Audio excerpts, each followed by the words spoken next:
Tahu? Jijik banget. Aku tahu jijik anjir. Lu lihat ke sini. Gelai. Pokoknya kayak posisi. Kan gelai. Cepat banget ini. Kenapa sih dia bisa duduk keluar? Tapi tuh orang nempel sama sini anjing. Gue kayak pernah kayak ngomong Kamis kemarin. Waktu What do you got? Okay. Oops. Didn't mean to do that.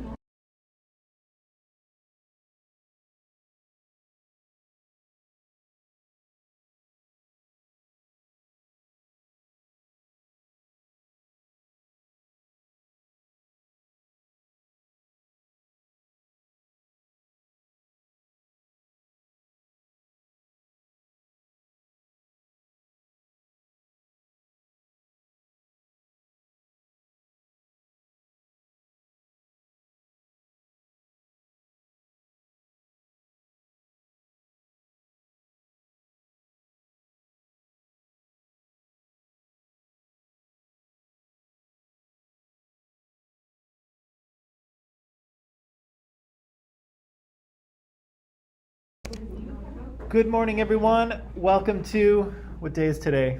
Welcome to Thursday. It's almost Friday. Felicia's getting comfortable there, as usual. How are we doing today?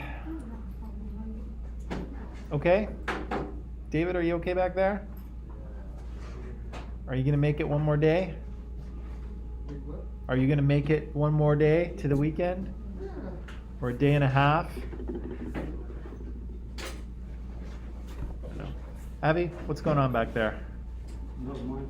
Not much? You looking forward to the weekend? Yeah. Yeah? Mm-hmm. Anna? What's happening over there, Anna? Nothing? Just like regular school stuff? Felicia, how are you doing? Doing great. You're doing great? Wow, I haven't talked to you in like months.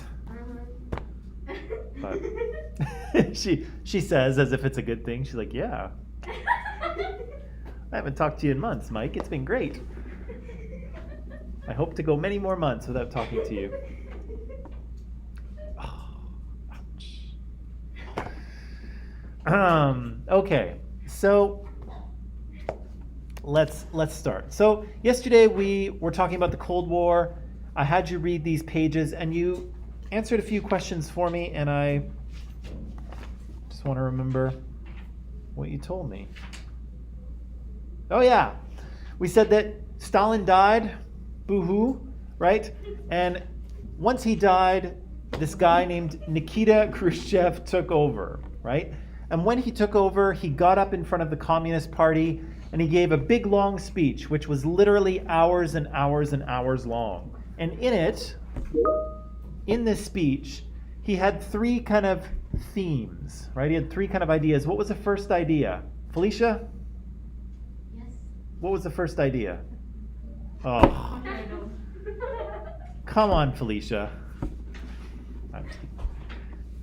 Can anyone help Felicia out? No, I'm teasing. Of course. Regina, can you help your friend out? The first theme. What's that? The first theme. The first theme. De-Stalinization. Right, De-Stalinization. What did that kind of mean? To get rid of all Stalin's influence, especially on the policy. Yeah. Like how Stalin governed Soviet because of the terror.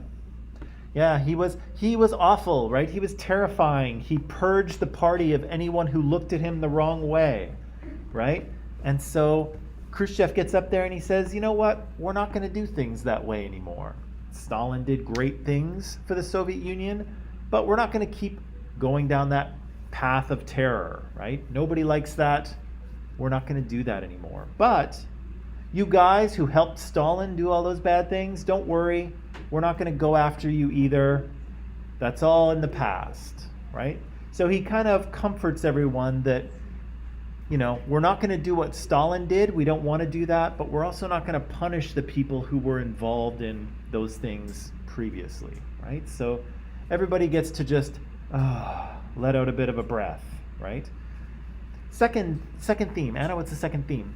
The many roads to socialism. Yeah, what does that mean? Many roads to socialism. To like bring people back to the Soviet Union. Okay. To bring people. I was gonna say it sounds like some sort of like folky country song, you know, many roads to social. No. Okay. To establish a stronger ties with socialist parties in Austria. Yeah. So Khrushchev is looking to kind of allow people a little more freedom in determining their way to socialism, right? He's not going to be dictating so much how socialism or communism is done. People can kind of, people in different countries can make some different decisions, right? And of course, we're going to see that creates some unrest in Eastern Europe, but we'll get there. But yeah, he says there's many roads to socialism. Not everyone has to do it exactly our way. And the third one, what's the third one? Abby, what's the third one? De-Stalinization. Right.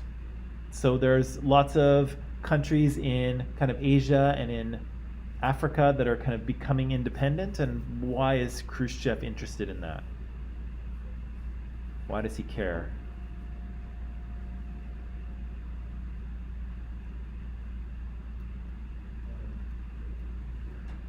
Why does he care about all these newly independent nations appearing? David, what do you think?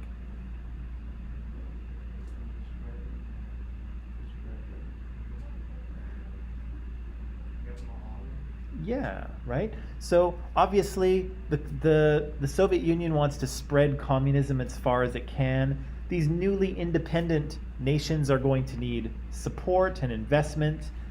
They're going to need to figure out their economies, but they're also going to need to choose a side, right? Because we've got a Cold War going on, and you're either with us or you're with them, or you're neutral. But for the most part, whose side are you on, right? And Khrushchev hopes that he can get all of these new countries on the side of the Soviet Union. That would really help out, right? So all of these themes are in his sort of giant speech to the Communist Party. And again, he's trying to kind of chart a new course, right? Stalin did great things, but we're going to kind of continue in just a slightly different direction, right? Maybe fewer executions, hopefully. But we said his second theme, those many roads to socialism, kind of caused a lot of uproar in some Eastern European countries, right? Those countries were pushing for more political and economic freedom. And the two that are mentioned here in the text are Poland and Hungary, right? And so what happens in, Anna, what kind of happens in Poland in 1956? There are like, we're gonna give like with you, but you have to leave us their own food, or we can't afford it. Right. So they're, I think he's their president, Vladislav Gomulka. Gomulka kind of negotiates with Khrushchev, and he gets a little bit of political freedom, right? They're able to kind of push members of the Communist Party that are loyal to Moscow. They're able to push them out. They're able to make some economic reforms. But Gomulka says, but don't worry, Khrushchev, we're still allied with the Soviet Union. You don't need to worry, right? And Khrushchev is like, okay, I can allow this, right? I can allow a little bit of freedom here. But then we see that Hungary does basically the same thing, right? They're pushing for more political and economic independence, but with one crucial difference. What does Hungary say they're going to do? They want to withdraw from Is it? At the same time. they'll withdraw from the Warsaw Pact. Yeah, they say they're going to withdraw from the Warsaw Pact. And how does Khrushchev feel about that? Not happening, right? So we know he rolls in with tanks and with soldiers. He puts down the revolt. Imre Nagy is thrown in prison. Imre Nagy is the leader of Hungary at the time. He's thrown in jail, and they install a communist leader in Hungary who is brutally repressive, right? So these countries are kind of pushing for more independence, but they can only kind of go so far, right? And when Hungary steps over the line, Khrushchev comes in and brings the hammer down, right? Sends in the Red Army.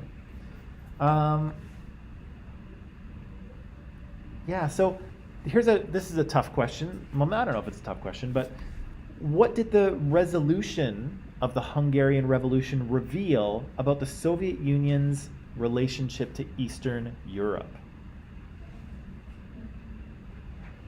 So we know that Hungary threatened to leave the Warsaw Pact, and we know that Khrushchev said, "No way, you're not doing that," and he rolled in with his army and stopped it. What did that tell us about the Soviet Union's relationship with Eastern Europe? Regina's got it.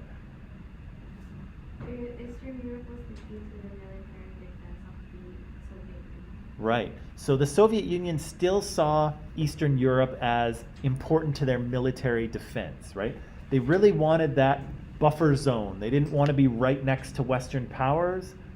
They wanted those countries in between them. And they were, willing to keep them by military force, right? What else do we learn about the Soviet Union's relationship to Eastern Europe?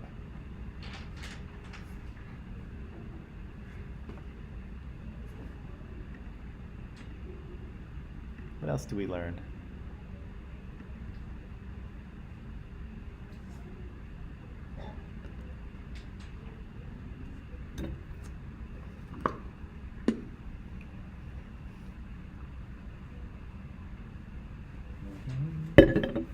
Morning, Kenny. Morning. Okay, so we definitely learn that, right? We learned that the Eastern Europe was a key part of the Soviet defense system and that they were going to use military force to preserve it. We also found out, or we also sort of demonstrated, that if the Soviet Union wanted to keep those countries in place, they were going to have to give them a little bit of economic and political freedom, right? If they wanted them in the Warsaw Pact, you got to give them a little bit of room to move, right? A little less control from Moscow. We also see that really what's holding all those countries together, even though they're all communist countries, they're really being held together by, they have a gun to their head, right? They know that if they try to become too independent, or if they try to connect with the West, or if they try to leave the Warsaw Pact, the Red Army will be there to stop them, right? So Eastern Europe is not a bunch of communist countries cooperating together because they're all communists. They're a bunch of communist countries that are held together because the Soviet Union will invade if they don't follow the rules, right? If they don't listen to what the Soviet Union says. And so,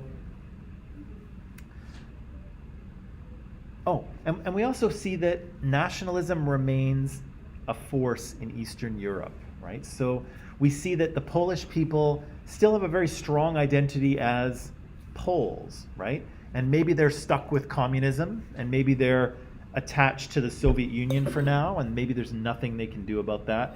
But they still have a strong national identity, and they still want to make decisions for themselves. And the Hungarians do too, right? The Hungarians want to make decisions for themselves as well, right? So they haven't been kind of absorbed into communism. They're still very much their own country, and they're going to try to exert as much independence as they can under this kind of Soviet control, okay? Now, the other thing that gets mentioned in this section, and I didn't ask you any questions about it, is the construction of the Berlin Wall, right? And so, do I have this here? Yeah. So, we know that Germany was divided basically completely in half, as was Berlin. The city of Berlin was divided as well. And the book kind of describes what's happening is that, we talked about it a little earlier, but the difference between East Germany and West Germany, and particularly East Germany or East Berlin and West Berlin, is growing, right? Now we're in the 1960s. People in West Berlin and West Germany, they have televisions, right? And radios and cars and cool 60s fashions. And they're listening to swinging rock and roll music, as is the popular music of the day. But those things aren't really happening in the Eastern Soviet part of Germany, right? It's pretty bleak. They have less money. Their quality of life is worse. I think it says it somewhere in here, but I think even by the 1970s, the standard of living for Germans and for, I guess, Americans as well, the standard of living that Americans and West Germans had in the 1970s, for East Germany, it was like they were living in the 1920s. So they were well behind what was going on in Western Europe. It didn't really look good, right? Especially when you can look across the street, right? You can stand in East Berlin, which is very kind of gray and brown and communist, and you can look literally across the street and see, the splendors of West Germany, right? And who wouldn't want to go, right? Who wouldn't want to cross the street? And as the book describes, thousands and thousands of people escape, right? Thousands of people, make an excuse, oh, I'm just going over there to visit my friend, and then they never come back, right? And so, the communist government that's in East Germany and in East Berlin, they kind of issue people papers, right? You need a pass to get across the border, and they kind of see like, oh, do you have a job here? Do you have family here? Because they want you to come back to the East. But lots of people still manage to defect, basically. They cross the street and they never come back. Some of them leave their family behind. Some of them leave their jobs behind or whatever they have. And they start a new life in the West, right? And so for Khrushchev, this is looking increasingly embarrassing, right? There's a big difference in quality of living between the East and the West. And people are increasingly bailing out and escaping to the West, especially people that are your age or a little bit older, right? People that aren't kind of established, they don't have careers, they have more that they want to do, right? They have big plans for their future. And so they start to leave in big numbers. But that's a problem, right? Because societies need people like you to finish school and to get careers and to buy houses and to innovate things. And we need the younger generation to do that, right? Every so often, every generation, we need that to happen. But in this case, that generation is escaping, right? They're leaving the East behind and moving to the West. And so, as we read about here, Khrushchev makes a few ultimatums, right? He shakes his fist at the Allies, leave Berlin or else, right? And of course, Stalin tried the Berlin blockade to get the Allies out. Khrushchev doesn't really do anything like that. He just kind of like shakes his fist and says, get out, you guys. And the Americans in the West, of course, say, no, we're not leaving. Deal with it. Right? And so what does Khrushchev do? Well, he closes the border permanently, right? So all those people that managed to escape to the West are now not going to be able to anymore, right? And so initially, as they mention in the book, it just starts out as a barbed wire fence. Okay, so that's really all it is. It's a barbed wire fence. It's a gate. There's some guards posted there to make sure you can't just walk across. But as you'll see over time, it becomes much, much more. And so if you're online, I've got a link to a video, and I just want to show it in class here as well, because it's pretty interesting to see just how serious the Soviets and the communists in East Germany became about keeping people from going to the West, right? And keep in mind, it doesn't really work the other way. Nobody's really trying to go to the East. Everybody wants to go West, but the Soviet Union is going to keep them from doing that. So if you look in the live chat, you'll see there's a video to watch, and we'll do the same thing here in class. We'll watch this. What we'll be watching is it's a computer animation. So this company in Germany actually created this computer animation that shows what the wall would have been like. This is probably in the 1980s, okay? Again, you might laugh at the quality of the computer animation because it's a few years old and computer animation is unbelievably good now, but it'll still give you a really good idea of what we're dealing with, okay? So let's watch that.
Yeah. So as you can see, they're not fooling around, right? This is, again, when Khrushchev puts up the wall in the early 1960s, it's not really much, right? It's just the border is closed, fences are put up, but as you can see over the next 20 years or so, lots of technology and work goes into fortifying that border and making sure that there's really no way across, right? Or at least you could probably do it. I think people have made it across. I think they mentioned 136 people are killed. I think some make it across, but it's not easy, right? Barbed wires and landmines and dogs and electric fences and a wall 3 meters high. That's pretty tough to get over, right? Yeah, crazy. So what I'd like to do now is, we watched that. Yeah, I'd like to watch a little more of our documentary. It's going to show us some of the things we've talked about, and it's going to get us to the point where we can talk about the Cuban Missile Crisis, which is very worth talking about. And again, it's probably the closest that the world has ever come to a nuclear confrontation, but we'll get there, okay? So for people who are at home online, the movie itself is in Microsoft Teams under Files and Videos, and we're going to watch from 51 minutes and 3 seconds to an hour 39. Okay, that's what we're going to watch. So I'm just gonna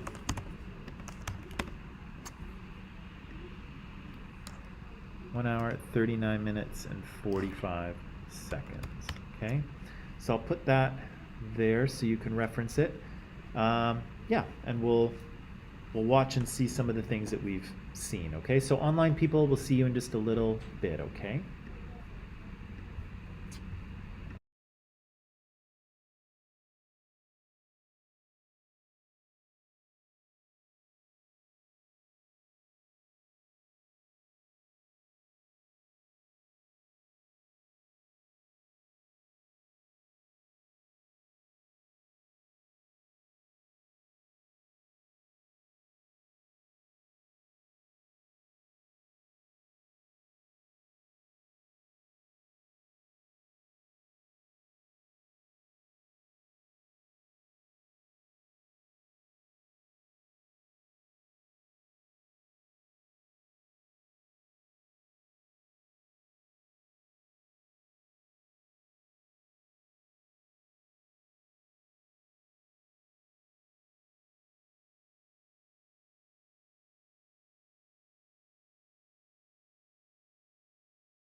All right.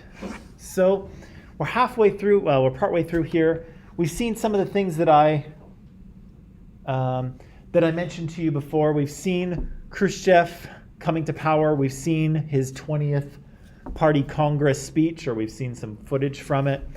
We saw that he's kind of the first Soviet leader to actually diplomatically visit the United States, right? They invite him to come, and he gets to go to Hollywood, and he gets to go look at corn, which I guess is exciting if you're a communist leader. But anyway, he comes, he makes friends with people, and it looks like, the Cold War is kind of thawing out a bit, right? It looks like relations are warming up. But then as you see, the US has spy planes going over the Soviet Union. Of course, they learn that the Soviet Union, doesn't really have the ability to do some of the things they're threatening, right? Khrushchev is like, I'll rain nuclear missiles down on your cities, right? And the Americans are able to find out that actually, no, he can't do that. He doesn't have the missiles that will carry them to that place, right? So they know he's bluffing a little bit, but then one of those planes gets shot down, right? And Khrushchev is upset. He's like, you're spying on us. That's it. And he actually, I think it says in the book, I think he swears that he's not talking to Eisenhower anymore, okay? And so he's kind of not taking Eisenhower's calls. The mood has chilled a little bit. The Cold War has gotten a little colder again. And actually, Khrushchev's not going to talk to anyone until Eisenhower is out of office, and it's actually going to be John F. Kennedy who is elected. You guys know anything about John F. Kennedy? What? Oh, he was killed. Yeah. What were you going to say, Regina? Nothing? Yeah, it's true, he was assassinated in Dallas by a sniper, right? There was lots of conspiracy theories around his murder. But he was kind of a big deal as a president. So when he was elected, he was a very young president. You've seen Eisenhower and Roosevelt and Woodrow Wilson. They were all kind of old guys, right? But John F. Kennedy was young, he was attractive, and people were kind of excited about him being elected, right? It was kind of like when Obama was elected, right? Everybody was like, wow, look at this kind of new type of person is becoming president, right? And so that kind of energy that people had about Barack Obama, people had that about John F. Kennedy, because he was this kind of young, stylish, hip kind of guy, much different than the old kind of fuddy-duddy presidents that they had before, okay? So we're going to jump back in here. We're about, I think, halfway through this, so online people will, again, see you in just a little bit, okay?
The Suez Canal, storm center of controversy for weeks, now becomes a cause of war in a lightning sequence of diplomatic and military moves.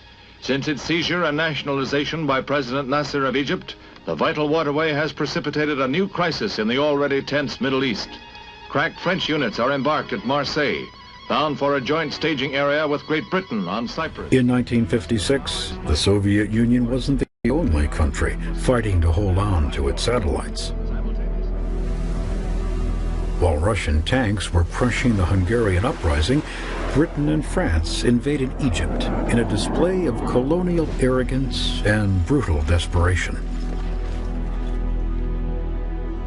Their attack was aimed at regaining control of the Suez Canal, the strategic link between the oil-rich Middle East and Western Europe, which had been controlled by an Anglo-French alliance for nearly a century. The incursion ended in humiliation for the invaders. It was a sign of the times for the once great colonial empires. During the decades following World War II, dozens of colonies defied colonial rule by declaring their independence. Each had to choose a method of government, and most faced severe economic challenges. Many new nations were forced to choose sides in the Cold War, leading to internal divisions, authoritarian governments, and anarchy. But a coalition of poor African and Asian states sought to avoid this fate. They banded together to gain more influence in global affairs. When leaders of the non-aligned movement met in Bandung, Indonesia in 1955, they represented 2/3 of the world's population.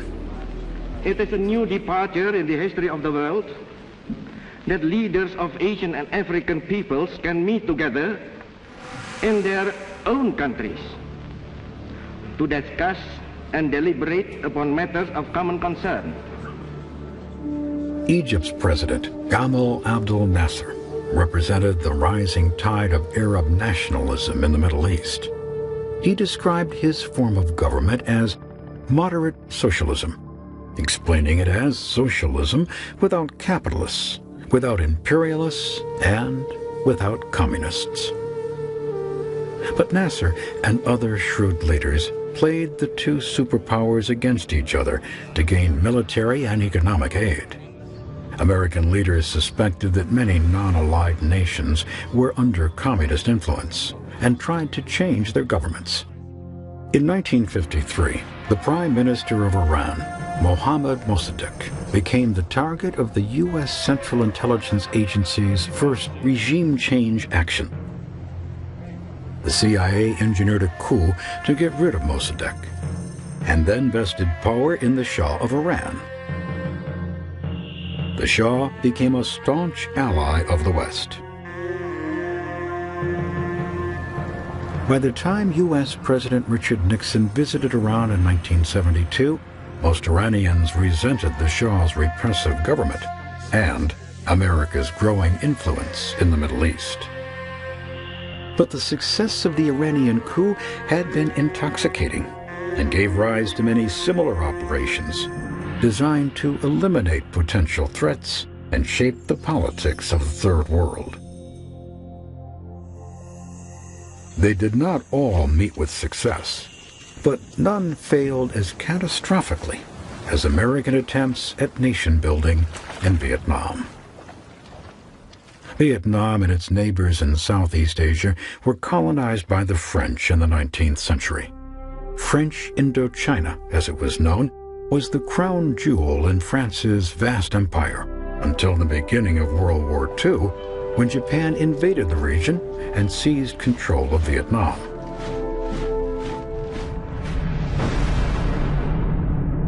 When the war ended in 1945, France sought to reclaim its colony. They were opposed by a communist organization called the Viet Minh. Their leader was a Vietnamese nationalist named Ho Chi Minh. Ho dreamed of uniting his country under one independent government. France fought the Viet Minh for 8 years in the First Indochina War before suffering a devastating defeat in the Battle of Dien Bien Phu in 1954. French forces withdrew from Vietnam, while Ho's popularity spread throughout the country. But Vietnam became a pawn in the emerging Cold War. During ceasefire negotiations, the country was divided. Ho and his communist government would rule North Vietnam. A new Western-backed government was created in the south. American leaders feared that all of Vietnam would turn communist. They pushed aside the French and supported South Vietnamese Prime Minister Ngo Dinh Diem. Vietnam itself was not strategically important to the U.S., but American leaders feared that if Vietnam fell to communism, other countries in the region would follow. This became known as the Domino principle. Finally, you have broader considerations that might follow what you would call the falling domino principle. You have a row of dominoes set up and you knock over the first one, and what will happen to the last one is certainly that it'll go over very quickly. So you could have a beginning of a disintegration that would have the most profound influence. The tragedy that followed was epic in its scope and senselessness. Billions of dollars and more than 50,000 American lives were spent to stop the dominoes from falling. In the process, the United States laid waste to much of the country and killed more than 3 million people. But the justification for war in Vietnam was fatally flawed. Ho was a communist, but he was not a puppet of Moscow, as the U.S. feared. His resistance was based on a fierce patriotism that inspired his people to fight on, even in the face of almost inconceivable losses. With the benefit of military support from the Soviet Union and Communist China, they frustrated the U.S. for 2 decades. Finally, in 1975, a tired and demoralized United States abandoned the war. The last Americans were evacuated from South Vietnam, and communist forces overran the capital city of Saigon. But these events, tragic as they are, portend neither the end of the world nor of America's leadership in the world. In the end, the dominoes didn't fall. But the communist victory did influence the Cold War. In the 1970s, the United States endured a crisis of self-confidence that came to be known as the Vietnam Syndrome. Americans lost faith in their government. Political leaders lost faith in their military. The country questioned its role in foreign affairs. No one had any taste for another Vietnam. This view contributed to an easing of international relations during the decade known as détente. In the Soviet Union, the effects of the Vietnam War were even more far-reaching. Emboldened by the communist victory and America's ambivalence toward foreign affairs, Kremlin leaders spent lavishly to build their arsenals and extend their communist empire around the world. It was, in effect, a brazen attempt to overtake the United States and win the Cold War. It would be, however, their greatest mistake.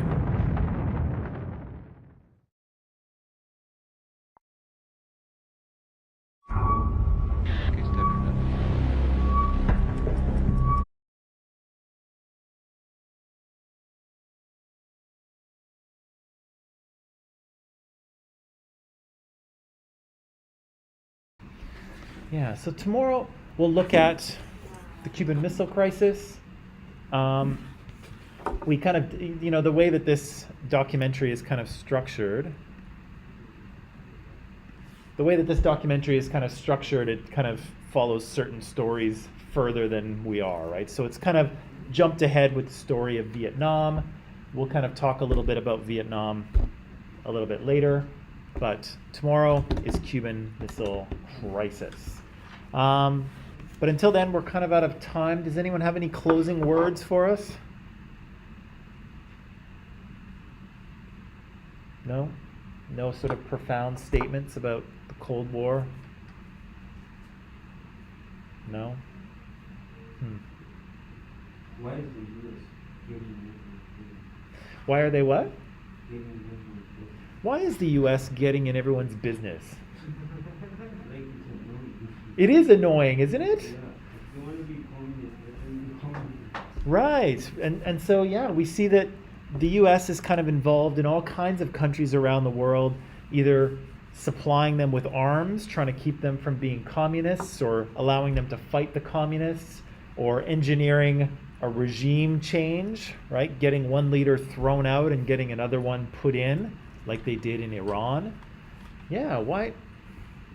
Well, I think we know why, but yeah, kind of frustrating, right? Let people be as they want to be, right? And again, I think we're kind of seeing that right now with Russia and Ukraine. Russia's kind of doing something that, the US was guilty of decades ago as well, right? Helping countries to sort of either resist communism or making sure that they had someone in the government that was friendly to the US, right? Which is exactly what happened with Iran, right? So, yeah, kind of frustrating, right? Kind of frustrating to see the degree that, both sides, but definitely the Americans, stuck their nose in everyone's business, and probably not for the best, right? I'm sure, are the Vietnamese happy that the Americans intervened in their country? Can't imagine that they are. The Iranians, are they happy that the Americans intervened? I suspect not, right? There's all kinds of countries around the world that have been influenced by American Cold War policy, and some of them may be for the better, but definitely not all of them, right? And again, that's what I said, this idea of the US being a global policeman, for good or bad, right? There's a lot of good things that the Americans were able to do in that period, but they're definitely not all good things, right? It's a mixed record. Okay, but it's a good question. Why can't the Americans mind their own business? We'll deal with that going forward. Okay, but that's all for today. You guys can pack it up. I will see you tomorrow, where we'll have Friday. Then we'll have a weekend, which is always nice. Okay.